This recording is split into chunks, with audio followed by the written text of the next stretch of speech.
পৰিস্থিতিৰ মাজত আমি আছো। এই মুহূৰ্তত চাৰিওফালে গুলী ফুটি আছে আৰু তাৰ লগে লগে যিসকল লোক আছিল তেওঁলোকে পাথৰ মাৰিছে আৰু এই মুহূৰ্তত মহিলা আৰক্ষী কেইবাগৰাকীও দুখ পাইছে, তাৰ লগতে আৰক্ষী কেইবাগৰাকীও আছে। এই মুহূৰ্তত আৰক্ষীৰ ভিৰৰ মাজত আমি বৰ্তমান মুহূৰ্তত সোমাই আছো। আৰক্ষীৰ ফালৰ পৰা যিসকল লোক আছিল কিছু লোক ইয়াত আবদ্ধ হৈ পৰিছে, আমিও আবদ্ধ হৈ পৰিছো। এই মুহূৰ্তত পৰিৱেশ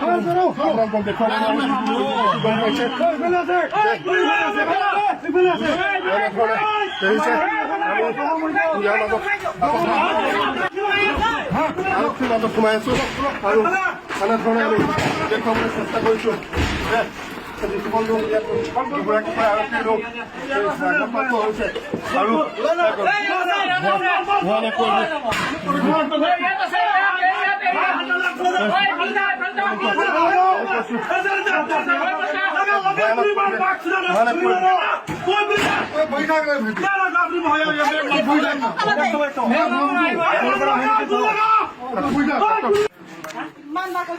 তেতিয়াহে কৈছো